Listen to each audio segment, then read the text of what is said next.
Aprendí la sabiduría sin malicia, reparto sin envidia y no me guardo sus riquezas, porque es un tesoro inagotable para los hombres. Los que lo adquieren se atraen la amistad de Dios, porque el don de su enseñanza los recomienda. Amén. Amén. Gracias, gracias, Señor. Bendito y alabado sea tu nombre. Hoy entonces estamos celebrando esta memoria litúrgica, memoria de San Alfonso María de Ligorio, obispo y doctor de la Iglesia. En su pequeña reseña que trae el libro de los laudes, dice que nació en Nápoles en el año 1696, casi finalizando ese siglo XVII, entrando al siglo XVIII. Es importante ese dato porque entre ese siglo XVII y ese siglo XVIII se va a dar la primera revolución industrial en Europa. Esa revolución industrial trajo grandes, muchos, pero grandes, extraordinarios cambios demográficos y sociales.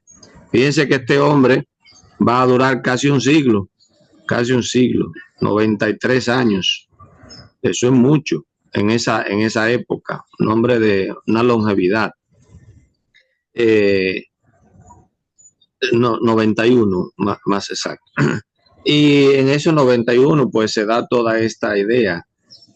San Alfonso María de Ligorio obtuvo el doctorado en ambos derechos. Tuvo doctorado en el derecho civil, en derecho romano, que era el que se usaba en aquella época, y el derecho canónico, nada más y nada menos, los dos derechos. Un intelectual, todo un intelectual.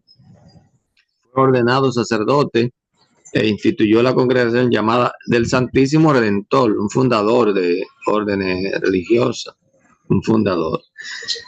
Para fomentar la vida cristiana en el pueblo, se dedicó a la predicación y a la publicación de diversas obras, sobre todo de la teología moral. Ojo con ese dato, también es bastante interesante. La teología moral, tan importante, ¿no? Y esto tiene mucho que ver con sus dos doctorados, ¿no? La moral cristiana es, si alguien quiere tener una referencia bien, podríamos decir, bien sopesada sobre la moral cristiana, debe leer los escritos de San Alfonso María de Ligorio, ¿no? En esta teología moral es una materia que es considerada un auténtico maestro. Fue elegido obispo de San Ágata de Golf, pero algunos años después renunció a dicho cargo y murió entre los suyos en Pagani, cerca de Nápoles, en 1787. La iglesia siempre ha tenido grandes dificultades, pero las dificultades de la iglesia con esta primera revolución industrial definitivamente se, bueno, podríamos decir, se desarrolló un poco más.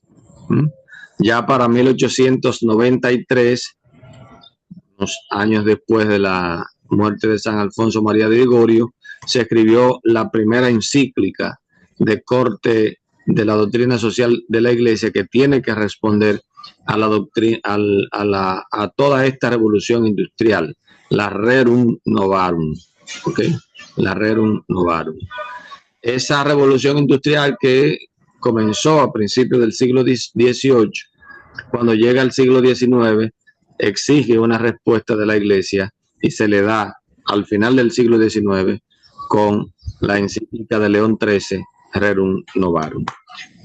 San Alfonso María de Ligorio escribió sobre todo este tema que tiene que ver con la moral, porque el primer elemento que ataca la revolución industrial es la moral.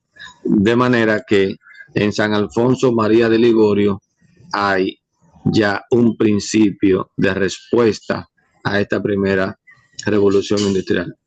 Esa revolución industrial lo que nos invita a nosotros y despertó el afán del consumo, el consumismo, el que nosotros ya no existamos para adorar a Dios, sino para consumir. Esa es la desgracia de la revolución industrial. Una desgracia que no ha parado, sino que se incrementa, se incrementa.